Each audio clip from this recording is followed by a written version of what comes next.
नरेंद्र मोदी के कारोबारी दोस्त गौतम अडानी बुरी तरह से कर्जे में डूबे हुए हैं और अब यह कर्जा उनके लिए नासूर बन चुका है।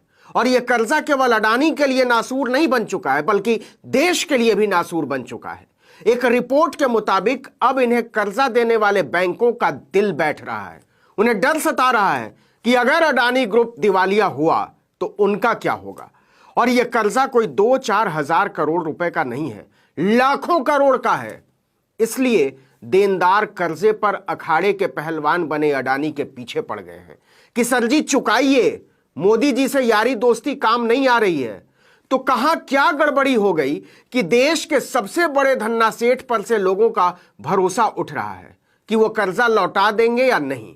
गौर करके देखिए, विजय माल्या, नीरव मोदी, मेहुल चौकसे, संदेशरा जैसे अरबपतियों पर भी बैंकों ने दिल खोलकर कर्जा लुटाया था और ये सारे के सारे देश छोड़कर भाग गए। तो क्या बैंक लूटने वाले अरबपति भगोड़ों का इतिहास अडानी के कर्जदाताओं को परेशान कर रहा है? और किन कारनामों पर पर्दा डालने के लिए अडानी को मीडिया में एंट्री करनी पड़ी, चलिए जरा इसको ठीक से समझते हैं। कहते हैं जब सैया भये कोतवाल तब डर काहे का। मोदी के सत्ता में आने के बाद अडानी का साम्राज्य सुरसा की तरह बढ़ता चला गया। मोदी ने ही मुख्यमंत्री रहते हुए गुजरात के इस मामूली कारोबारी की बंदरगाह में एंट्री कराई थी, फिर गुजरात के पावर सेक्टर में घुसाया और एक बार मोदी के प्रधानमंत्री बनते ही अडानी के अरमानों और इरादों को पंख लग गए। धड़ाधड़ एमओयू साइन होने लगे। कोयला अडानी को दे दो, हवाई अड्डे अडानी को दे दो, माइनिंग अडानी को दे दो, बिजली अडानी को दे दो, हाईवे अडानी को दे दो, पवन ऊर्जा अडानी को दे दो, रिटेल सप्लाई अडानी को दे दो, सप्लाई चेन अडानी को दे दो। देखते ही देखते अडानी ने लगभग 50 साल से कारोबार में जुटे अंबानी के साम्राज्य को पीछे छोड़ दिया। वह दुनिया के सबसे बड़े रईसों की सूची में आ गए, एशिया के सबसे अमीर आदमी बन गए। लेकिन यह सारा साम्राज्य कर्जा लेकर खड़ा किया गया। मोदी से दोस्ती का असर कहिए या कारोबारी मजबूरी, अडानी ने जिस बैंक को पैसा देने के लिए कहा वो मना नहीं कर सका। आरोप तो यहां तक लगे कि 8 साल पहले अडानी को ऑस्ट्रेलिया के क्वींसलैंड में माइनिंग का ठेका दिलाने के लिए खुद मोदी ने वहां का कार्यक्रम बनाया था, या कहिए मोदी के कार्यक्रम के बीच अडानी की फाइल बढ़ाई गई। और जो स्टेट बैंक मध्य वर्ग के लोगों को एक घर के लिए 10-20 लाख का कर्जा देने में नाक रगड़वा देता है, उसने अडानी को 6000 करोड़ का कर्जा देने का ऐलान कर दिया, मतलब 1 अरब डॉलर। जरा सोच कर देखिए, बैंकों के कर्जे से अरबपति हैं अडानी और एसबीआई को इसके बावजूद अडानी को कर्जा देना पड़ा कि उन पर पहले से कोई 65,000 करोड़ रुपए की देनदारी थी। जब बैंक लगातार यह बता रहे थे कि पहले ही दिया गया कर्ज वसूलना मुश्किल हो रहा है, तब एसबीआई ने यह ऐलान किया था। यहां यह बताना जरूरी है कि एसबीआई की ओर से लोन देने की घोषणा तब हुई जब अडानी G20 सम्मेलन में भाग लेने गए प्रधानमंत्री मोदी के साथ गए कारोबारियों के प्रतिनिधिमंडल में शामिल थे। लेकिन अडानी को दिया गया कर्जा कितना भयावह हो चुका है, इसको समझने की जरूरत है। क्या आपने सोचा है कि जिस दिन अडानी ग्रुप डूबेगा उस दिन देश का क्या होगा? उन पर कुल कर्जा कितना है, इस पर आगे बात करेंगे। लेकिन पहले समझ लेते हैं कि कैसे अडानी कर्जे के दलदल में गले तक डूब चुके हैं और उनका साम्राज्य देश पर बोझ बन चुका है। बैंक और दूसरे देनदारों का अडानी ग्रुप पर भरोसा हिल रहा है, इसलिए अब वो उसके पीछे पड़ गए हैं कि आप कर्जा चुकाना शुरू कीजिए। यह दबाव इतना बढ़ चुका है कि इसके मालिक गौतम अडानी की नींद उड़ी हुई है, क्योंकि उनके पास चुकाने के लिए पैसा नहीं है। इसलिए कर्जे को चुकाने के लिए वो नया कर्जा लेने की कोशिश में लगे हुए हैं। खबर है कि अडानी ग्रुप पर कर्जदाताओं का दबाव बढ़ रहा है और कंपनी इस कर्जे को चुकाने के लिए $5 बिलियन यानी 5 अरब डॉलर यानी लगभग 400 अरब रुपया कर्जा लेने पर विचार कर रहे हैं। इसके लिए अडानी ने सॉवरेन वेल्थ फंड समेत अरब और कनाडा के कई निवेशकों से संपर्क किया है, लेकिन निवेशक अडानी में पैसा लगाने को लेकर बहुत उत्साहित नहीं है। उधर कर्जदाताओं ने अडानी से साफ साफ कह दिया है कि आप अपने कर्ज के बोझ को जरा कम कीजिए। ब्लूमबर्ग न्यूज की एक रिपोर्ट के अनुसार अडानी ग्रुप ने निवेश के लिए Abu Dhabi state fund Mubadala investment company और अबू धाबी इन्वेस्टमेंट अथॉरिटी के शीर्ष अधिकारियों से संपर्क साधा है। इसके साथ ही ब्लूमबर्ग की रिपोर्ट में यह भी कहा गया है कि समूह मध्य पूर्व देशों के साथ साथ कनाडा में निवेश करने के लिए बड़े निवेशक की तलाश कर रहा है। रिपोर्ट के मुताबिक अडानी ग्रुप 10 अरब डॉलर तक जुटाने के लिए बातचीत कर रहा है। मतलब कुल 15 अरब रुपए के जुगाड़ में है Adani group. News agency Reuters ने इस मुद्दे पर अडानी समूह से कुछ सवालों के जवाब मांगे थे, लेकिन समूह ने इसका कोई जवाब नहीं दिया।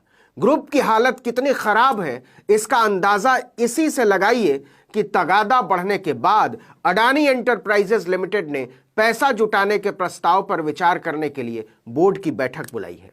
ब्लूमबर्ग की एक और रिपोर्ट कहती है कि अडानी एंटरप्राइजेज जल्द से जल्द लगभग 2 से 2.5 अरब डॉलर के नए शेयर जारी करने पर विचार कर रहा है।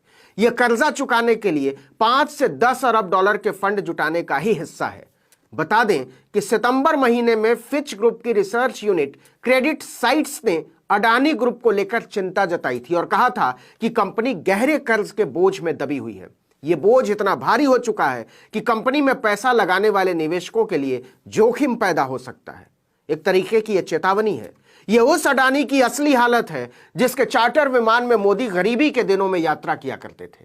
कमाल देखिए कि बुरी तरह कर्जे में डूबे अडानी की दौलत मोदी के सत्ता में आने के बाद से ही बेतहाशा बढ़ी। हुरून इंडिया की एक रिपोर्ट के मुताबिक 2021-22 में अडानी की दौलत 116% बढ़ गई। मतलब उन्होंने एक साल में 5,88,500 करोड़ रुपए कमाए। मतलब रोजाना 1,612 करोड़ रुपए जोड़े। मोदी महान के दोस्त टेस्ला के मालिक एलन मस्क के बाद दुनिया के दूसरे सबसे अमीर आदमी बन गए।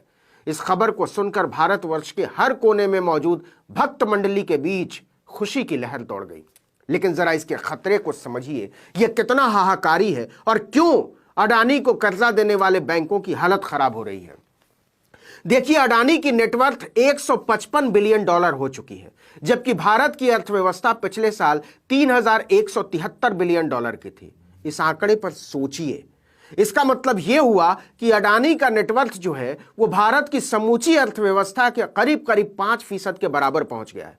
गौर कीजिए, यह स्थिति तब है जब अडानी की ज्यादातर कंपनियां भयानक कर्जे में डूबी हुई हैं। मतलब अगर अडानी डूबा तो भारत की अर्थव्यवस्था भी डूबेगी, भारत बर्बाद हो जाएगा और कोई भी ताकत इससे बचा नहीं सकती है।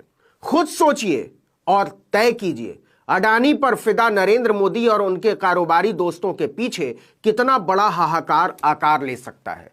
क्योंकि सवाल बीजेपी या कांग्रेस का नहीं है, सवाल हमारा और आपका है। हमारी कमाई के पैसे का लोन देकर एक खोखली बुनियाद वाले कॉरपोरेट को आगे बढ़ाने का है।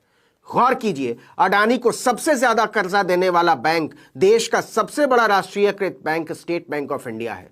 इस बैंक में देश के लगभग 80% सरकारी कर्मचारियों और पेंशनरों का खाता है। बावजूद वो अडानी को बिना सोचे अंधाधुंध कर्जा देता गया। यह बैंक सरकार और सरकार के दुलारों को दरकिनार कर ही नहीं सकता। इसी साल मार्च में अडानी ने एसबीआई से 12,000 करोड़ का लोन लिया था। 4 महीने बाद एसबीआई से उसने फिर 14,000 करोड़ का लोन मांगा और जब अडानी ने 14,000 करोड़ का कर्जा मांगा तब उस पर पहले से ही 2,21,000 करोड़ का कर्जा चढ़ा हुआ था। जिस तरह से अडानी ग्रुप एसबीआई से लोन मांगता है और एसबीआई देता भी है, उससे लगता है कि एसबीआई देश का नहीं अडानी का है। अंत में मशहूर अर्थशास्त्री ज्यान ड्रेज की एक गणना ठीक से सुनिएगा, हिला कर रख देगी। अगर 100 मजदूर 400 रुपए की मजदूरी पर साल में कम से कम 250 दिन काम करते रहे तो उन्हें प्रधानमंत्री नरेंद्र मोदी के दुलारे दोस्त गौतम अडानी के बराबर संपत्ति हासिल करने में 10 लाख साल लग जाएंगे। जी हां, 10 लाख साल। कुछ समझ में आया इंडिया कहां जा रहा है? इस वीडियो में